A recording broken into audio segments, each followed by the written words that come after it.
굉장히 좀 중요한 질문 주셨는데 이거 많이 얘기는 했어요. 바이든은 IRA 적극적으로 밀어주는 쪽이고 트럼프가 되면 주가에 대해서 걱정하시는 부분이 많은데 제일 중요한 건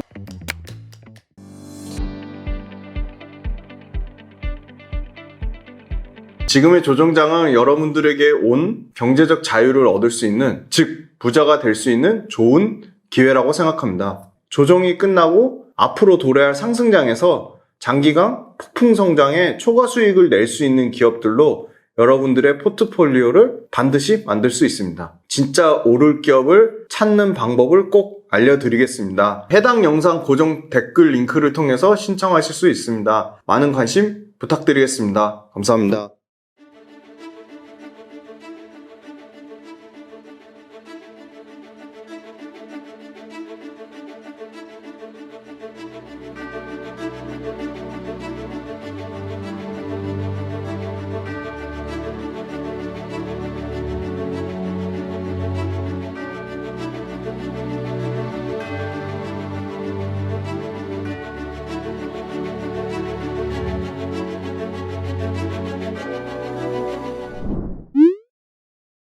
너무나 많은 분들이 구독을 해주셔가지고 구독자 드디어 9만이 됐습니다. 오늘 진짜 의미있게 9만을 딱 채우고 라이브를 하게 돼서 너무 처음 라이브라서 뭐 여러가지 세팅하는 거랑 라이브를 진행해 본 적이 없어가지고 그래서 축하해 주셔서 너무 감사드리고요. 영광입니다. 그리고 2차전지 업황이 아니더라도 전반적인 시장 상황이 이렇게 녹록치 않습니다. 쉽지 않은 상황이어가지고 많은 분들이 굉장히 힘들어 하시는 거 너무 잘 알고 있고요. 이게 참 계속 주식에 대해서 2차전지 포함해서 실망이 많이 쌓이다 보면 이게 포기로 갈까봐 저는 그게 가장 우려스럽고, 주식 하시는 분들은 다 뭐 어떤 목적을 가지고 하시는지 모르겠지만 제일 중요한 거는 저희가 최종 목적지는 강의에서도 말씀을 드렸지만 저희가 이제 경제적 자유, 경제 독립을 누리기 위해서, 그러니까 경제적 자유나 경제적 독립이라는 거는 제가 봤을 때는 사실은 그거라고 생각하거든요. 돈으로부터 이제 스트레스 받지 않는 거, 돈으로부터, 그러니까 자유스러움을, 그게 제일 중요하다고 생각하는데, 많이 힘드시죠? 그냥 저도 엄청나게 힘듭니다. 저도 엄청나게 힘든데, 근데 저는 이 또한 또 지나가리라고 분명하게 믿고요. 뭐 주시장이 계속 오르기만 하지도 않지만 또 반대로 얘기하면 계속 빠지기만 하지도 않습니다. 그래서 원래 주식의 속성이 위험 자산입니다. 그래서 변동성이 굉장히 큰 자산이기 때문에 이거를 멘탈적으로 훈련이 되지 않으면 감내하기가 쉽지 않습니다. 그래서 이게 멘탈 훈련이 굉장히 중요한 거고, 그래도 견디시는 분들은 그 견딘 부분에 대해서 반드시 저는 보상 받으실 거라고 분명히 믿고 있고요. 물론 그 시기까지는 저희가 사실 예측할 수가 없습니다. 그래서 사실은 시행착오를 줄이기 위해서, 실패를 줄이기 위해서, 그리고 앞으로 새로운 기회, 그리고 새로운 전략을 위해서 저희가 지금은 사실은 내실을 찬찬히 좀 다지는 기반의 시기라고 보고 있고요. 특히 2차전지가 시장을 대비해서 항상 아웃퍼폼 하다가 전반적인 상황 자체는 많이 빠졌습니다. 2차전지가 약 고점 대비로는 평균적으로 50% 가까이 빠졌으니까 상당히 많이 빠졌죠. 근데 사신 분들이 뭐 예를 들어 에코프로로 기준으로 하면 뭐 140만원대 정말 꼭대기에서 사신 분도 있을 거고, 아니면 뭐 130만원대, 120만원대, 100만원대, 80만원대 정말 싸게 사신 분은 뭐 20만원대 사신 분도 있을 거고, 그러게요. 오늘 같은 폭락적인 라이브 하는 게 참 저도 마음이 별로 좋지는 않습니다. 그런데 항상 그 주시장은 위기와 기회가 공존했습니다. 그래서 잘 아시겠지만 저희가 이때도 잘 준비해가지고 잘 대응해가지고 나중에 더 크고 좋은 기회가 왔을 때 잘 그걸 잡는, 그리고 어떻게 보면 지금 이렇게 힘들고 어려운 시기에 좀 우리 포트폴리오나 좀 재정비를 하는 시기를 가졌으면 좋겠고요. 2차전지 관련돼서 결론적으로 뭐 얘기하면 되게 안타까운 댓글들 많이 보면서 참 상실감이나 또 이거 지금 이렇게까지 해야 되나 그런 생각 많이 드는데, 그럼에도 불구하고 뷰가 바뀐 건 없습니다. 저는 여전히 긍정적인 뷰를 가지고 있고요.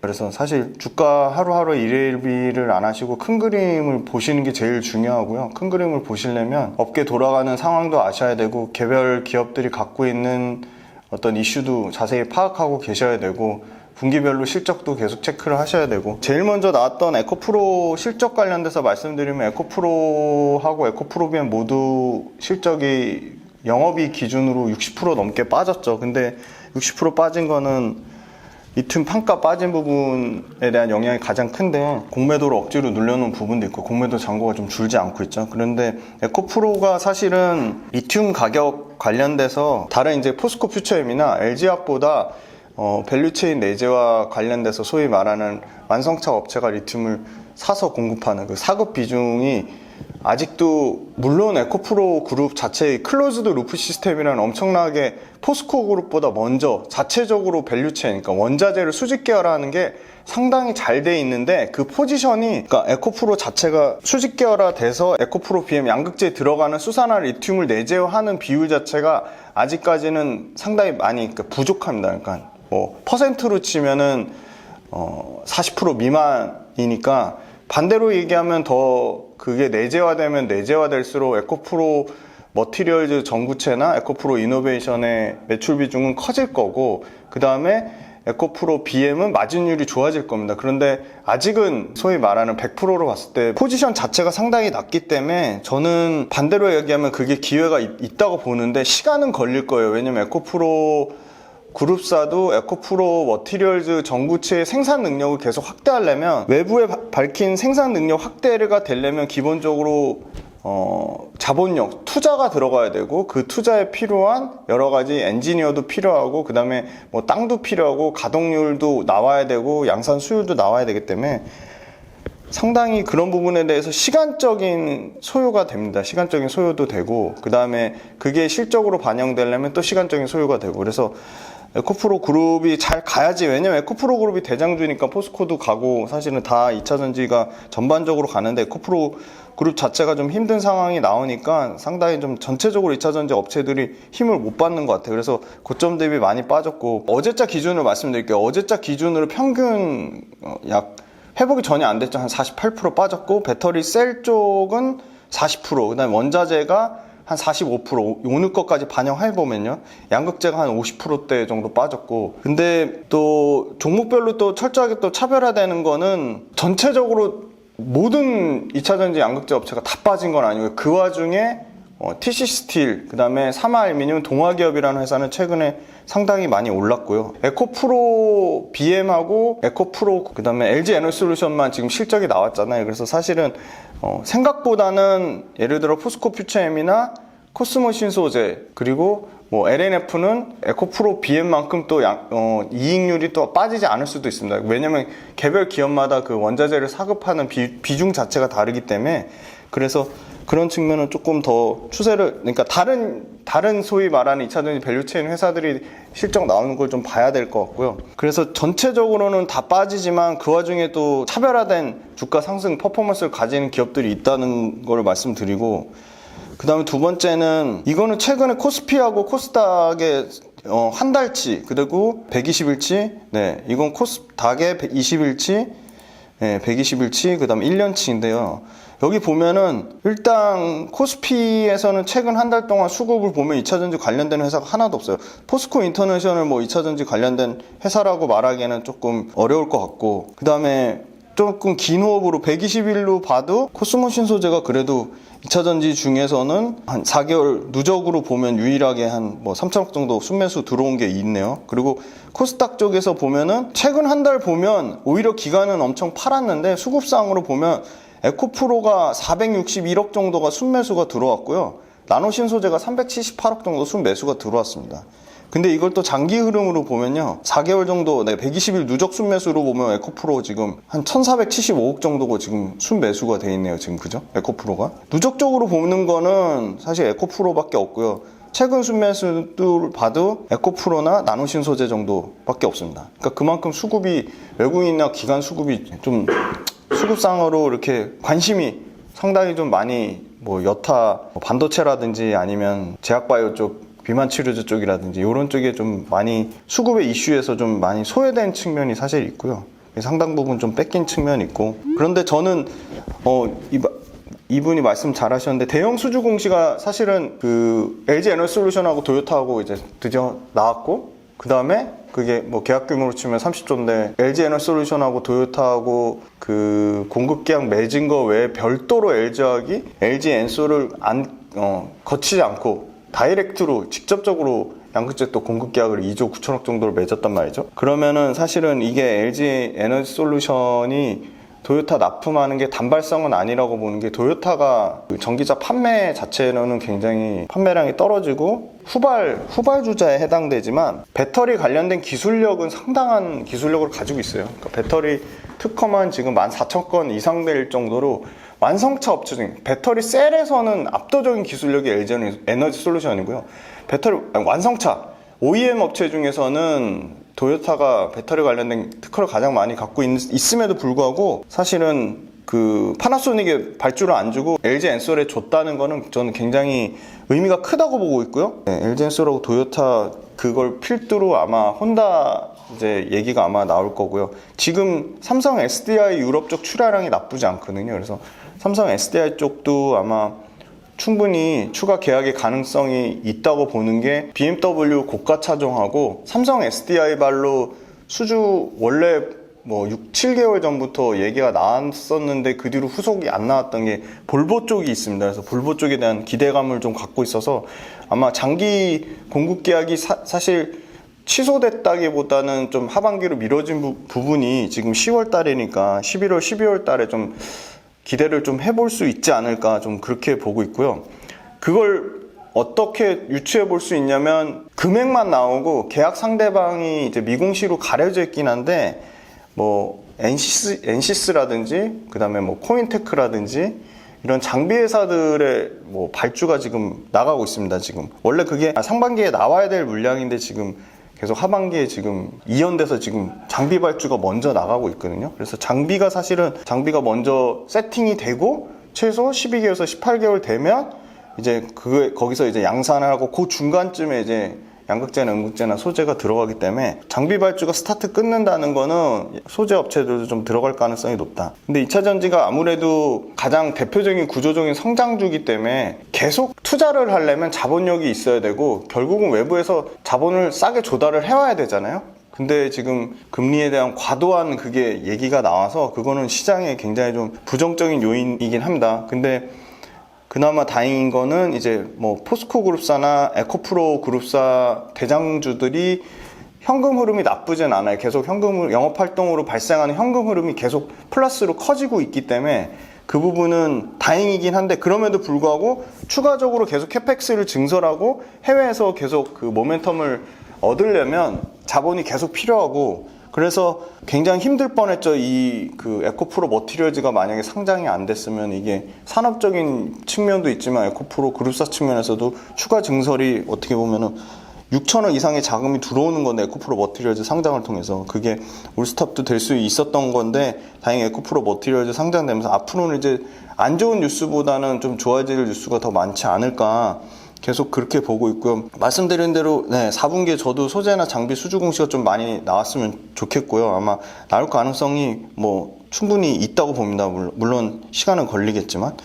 그리고 제일 또 그 실적에 부정적인 영향을 미쳤던 게 이제 리튬 가격이잖아요. 305.5 위안 탄산 리튬 가격으로 계속 약 50% 넘게 150 초반 위안까지 빠졌다가 지금 10월 18일 기준으로 165.5 위안이에요. 그러니까 확실히 한 일주일 정도 계속 바닥에서 계속 횡보하다가 상승 전환되긴 했어요. 상승 전환되긴 했고, 리튬 가격이 상당히 중요하죠. 근데 리튬 가격이 계속 빠진 거는 어찌됐건 간에 중국 탄산 리튬 재련하고 가공하는 업체 재고가 엄청나게 쌓였는데, 중국 탄산 리튬 업체에서도 상식적으로 생각해보면 무한정 가격을 내릴 수는 없는 게, 가격을 내리면 내릴수록 중국 탄산 리튬 재련하고 가공하는 업체도 자기네들도 어찌됐건 마진을 남겨서 수익을 내려고 장사를 하는 건데 계속 저가 헐값에 팔 수는 없잖아요. 그래서 아마 너무 싸게 산 재고를 떨구는 과정 중에 있지 않나. 그리고 중국에서도 상위 1등부터 5등까지 업체 말고 나머지 업체들이 힘든 상황이긴 하지만, 중국도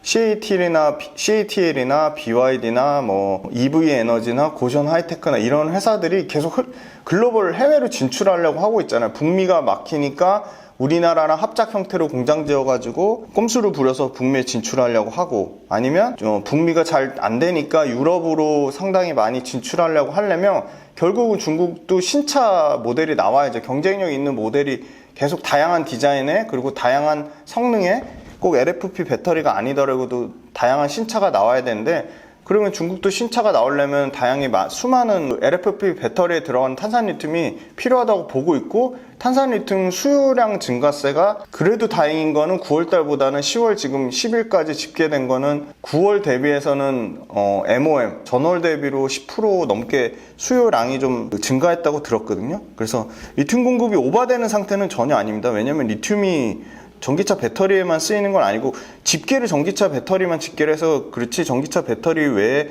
상당히 쓰이는 분야가 많습니다. 그걸 공식적으로 이슈화 시키지 않아서 그렇지. 그래서 저는 리튬 가격이 하락세는 일단 멈춘 것 같은데, 이게 추세적으로 반등이 나올지는 당연히 지켜는 봐야 됩니다. 지켜는 봐야 되고요. 그래서 이제 리튬 가격이 조금이라도 덜 빠지면 아마 리튬 가격 관련돼서는 이게 더 이상 시장에 부정적으로 이슈로 작용하진 않을 거고, 추정하기로는 내년 1분기부터 양극재 업체들 이익률이 정상화된다고는 하는데, 양극재 업체들이 계속 리튬 가격, 당장 양극재 업체들은 이게 먹고 사는 문제인데 리튬 판가 빠지는 거를 그냥 아무 대처하지 않고 손 놓고 가만히 있는다? 그러면 그건 좀 말이 안 되는 거죠. 그래서 저는 리튬 가격 관련돼서 빠지는 부분을, 예를 들어 포스코 퓨처엠 많이 말씀드렸는데, 포스코 퓨처엠 같은 경우는 지금 2분기 기준으로 이 단결장 양극재 매출 비중이 30%까지 올라왔거든요. 그럼 단결장 양극재가 마진이 훨씬 좋죠. 다결장 양극재보다. 근데 이 단결장 양극재라는 거는 포스코 퓨처엠만 하는 건 아니고, 에코프로뱀, 그 다음에 코스모 신소재,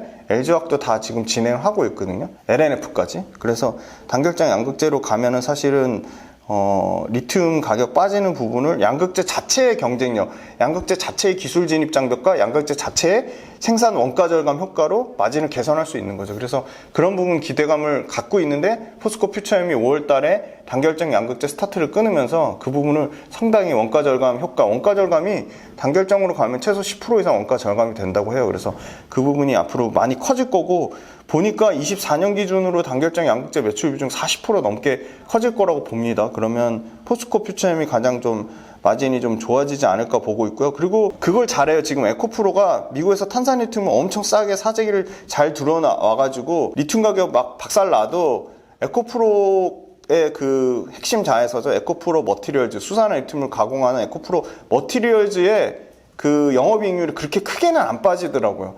36%까지 올랐다가 지금 27, 8% 되는데, 그 사실은 리튬을 직접 포스코처럼 공급하는 것도 아니고 가져와서 마진 붙이는 건데, 그럼에도 불구하고 상당히 잘한 것 같고요. 이거 전문적인 용어 많이 나옵니다. 선인선출법. 네. 그래서 리튬 가격에 대한 우도는, 리튬 가격에 대한 우려는 굉장히 좀 과도하게 많이 부풀려진 측면이 있어서 지금은 사실은 회복되는 국면에 있다고 보고 있고요. 이거는 지금 메리츠증권에서 가져온 어제 레포트 내용인데요. 이 배터리 양산 시점 2, 3년 전부터, 이거 뭐 배터리 아저씨도 얘기를 많이 했던 부분이겠는데, 최종 고객사 기술 특정이 확정되는 소위 말하는 커스터마이즈 성격을 보유한다. 그러니까 바인딩 얘기하는 게 이미 기술 단계부터 양극재 업체들만 가는 게 아니고, 양극재 업체들 갈 때 첨가제 업체나 전해액 업체나 분리막 업체 같이 따라가서 그거를 기술적 특성을 확정을 하는 거죠. 그러니까 바인딩 계약이 될 수밖에 없는 거고, 2차 전지도 여기 제일 중요한 수주 기반의 제조업 특성이니까 보장된 물량인 게 맞는 거죠. 근데 아무리 그래도 엄청나게 전기차가 너무 안 팔려가지고, 막말로 전기차 너무 안 팔려서 우린 그냥 위약금 내고도 바인딩 계약 취소할 수 있어요. 바인딩 계약이라는 거는 무조건이 아닙니다. 무조건 바뀔 수 있는 겁니다. 바뀔 수 있는 건데, 고객사 입장에서는 그걸 위약금까지 내면서 취소시킬 이유도 사실 명분이 약한 거죠. 그래서 그렇게 진행을 하는 거고, 굉장히 좀 중요한 질문 주셨는데, 이거 많이 얘기는 했어요. 바이든은 IRA 적극적으로 밀어주는 쪽이고, 트럼프가 되면 주가에 대해서 걱정하시는 부분이 많은데, 제일 중요한 건 트럼프를 지지하는 공화당 지역이 2차 전지를 포함해서 탄소 포집 기술 CCUS의 상당 부분 IRA 이미 수혜를 받고 있는 지역입니다. 그래서 공화당에서 이거를 무시할 그럴 실익이 없는 거죠. 무시할 수가 없어요. 무시할 수가 없고, 두 번째는 실제 IRA 수혜를 받는 업체들의 경영자들이 얘기하는 건요, 우리는 미국이 친환경 정책의 주도적인 역할을 해야 될 것임에 의심할 수 없기 때문에 이 미국이 친환경 탈탄소의 주도적인 국가가 되려면 당연히 CCUS, 신재생에너지, 그 다음에 전기차가 너무나 중요한 산업이고 그거를 정부에서 구조적으로 육성해야 되고, 그렇기 때문에 우리는 민주당이든 공화당이든 탈정부, 초당적인 지위를 받고 있다고 실제 IRA 수혜를 받는 업체들이 그거를 밝혔기 때문에, 그런 측면으로 봤을 때는 트럼프가 아무리 뭐 무대뽀로 한다고 해도 명분이 상당히 약한 거고요. 옛날 오바마 케어처럼 이게 막 엄청나게 IRA가 화제가 되고 이슈여가지고 상원의원, 하원의원 막 같이 동시에 막 엄청나게 반대를 해서 폐지시킬 그럴 정도의 이슈가 되지 않고, IRA 자체에 사람들이 관심이 없고 IRA 법안의 구체적인 세부 사항에 대해서 모르는 분들이 많은 거죠. 그래서 저는 트럼프가 맞습니다. 트럼프가 되더라도 주정부한테 이래라 저래라 할 수가 없고요. 철저하게 우리랑 다른 거는, 우리는 그래도 끈끈한 이 민족주의를 바탕으로 뭐 정부에서 뭐 하거나, 예전에 우리 근무기 해가지고 엄청나게 그죠, 나라를 살렸잖아요. 근데 미국이나 유럽은 더 잘 아시는 분들이 많겠지만 철저하게 개인주의자이기 때문에 그 정부에서 뭐 이렇게 한다고 한들 그렇게 쉽게 따르는 개인들이 많지 않을 거라고 보고요. 그럼 반대로 얘기하면 역발상으로 보면 리스크 요인일 수는 있어요. 미국에서 정부에서 우리 눈에 휘발유 업체들 무조건 다 전기차로 다 바꿔, 안 그러면 벌금 조 단위로 때릴 거. 그래서 폭스바겐하고 스텔란티스 벌금이 뭐 3조에서 5조 막 그런 얘기가 나오잖아요. 그러니까 그런 것처럼 그렇게 해도 미국 소비자나 유럽 소비자가 전기차를 선택을 안 해주면 끝나는 거예요. 결국 소비자의 선택에 따라 달린 거예요. 소비자의 선택에 따라 달린 거고. 그래서 저는 과도기적인 측면은 있지만 전기차 자체의 경쟁력을 가지면 전기차의 수요는 급격하게 확대될 거라고 봐요. 제가 요새 이제 그 대중교통 타고 다니면서 전기차 관련돼서 주변 분들한테 많이 물어보면 상당히 편리하다고 하고요. 만족도가 굉장히 높아요. 그 테슬라 말고 저는 일부러 다른 차종, 뭐 국내 아이오닉 6나 아이오닉 5 타시는 분, 기아 뭐 레이 타시는 분들한테 많이 물어보는데 만족도가 높고요. 물론 충전 시설에 대한 거는 상당히 극복이 될 문제지만 전기차 자체의 경쟁력에 대해서는 의심을 안 하시더라고요. 그리고 차 유지비 관련돼서도 상당히 짧은 기간 내에 뭐 2년? 3년 안에 이미 본전을 뽑고도 남을 정도로 인프라만 갖춰주면 주변에 전기차를 이미 타신 분들이 많은 분들한테 전기차 타라고 추천할 정도로 만족도가 높다는 거죠. 그리고 전기차가 사실은 그 모델이 그렇게 많지 않잖아요. 그러니까 선택의 폭이 적은 거예요. 그래서 제가 말씀드리지만 2030년 기준으로 유럽에서 약 80에서 120종 신차가 나오고요. 미국에서 약 100종 정도 신차가 나옵니다. 그러면 휘발유 내연기관차는 점점 없어지고 전기차가 계속 늘어나는데 전기차 종류가 엄청 다양해지고 디자인도 멋지고 성능도 뛰어나고, 그때 되면 충전시설도 굉장히 커지는 거죠. 그래서 전기차 관련돼서 여러분 그 그리드 페리티라는 말 많이 들어보셨죠? 그러니까 친환경에 들어가는 투입 비용이 기존 화석연료 투입 비용보다 더 싸지는 지점이에요.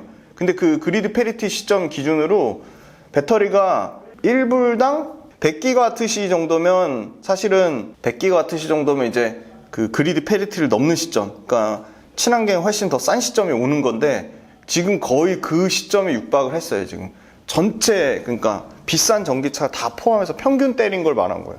근데 98까지 떨어졌다고 하더라고요. 작년 22년 기준으로 얼마까지 빠졌냐면, 우리가 전기차 막 그 초창기라고 얘기할 수 있는 7, 8년 전에는요 1불당 1300이 넘었죠. 그러니까 엄청 비쌌던 거죠. 근데 지금 1불당 150, 작년 기준으로 150기가와트시니까 상당히 많이 떨어진 거죠. 그래서 상용화되는 과정 중에 있는 거라고 보고 있고요. 그리고 지금 현재 기준으로 미국이 지금 24년, 25년도까지 나간 거가 점유율로 보면은, 시장 점유율로 보면은 85%, 미국 기준 85%고 유럽 기준 67%니까 이렇게 북미, 미국하고 유럽에서 전체 밸류체인이 이렇게 선방하는, 이렇게 많은 포지션 침투를 차지하는 업종은 없다고 보고 있거든요. 유럽하고 북미에서 반도체가 뭐 65%, 85% 차지하는 업종이 없잖아요. 그래서 그거는 계속 그게 점유율이 뭐 65에서 62나 63으로 떨어질 수 있고, 뭐 매월 데이터 보면 어떨 때는 CATL이랑 LG엔솔이랑 출하량 차이가 뭐 0.7 됐다가 뭐 0.4 됐다가 왔다 갔다 하잖아요. 근데 그 전체적인 큰 흐름을 보시면 돼요. 전년 대비, YOY, 전 분기 대비. 근데 그거로 봤을 때는 굳건해요. 네, LG엔솔 마찬가지고 삼성 SDI 그룹 큰 숫자를 보시면 SK온 마찬가지고요. 그래서 저는 2차 전지가 유독 많이 빠졌지만 최근의 상황은 최악을 지나가고 다시 지금 좋은 방향성을 보고 개선되고 있는 국면이 맞다고 보고 있고요.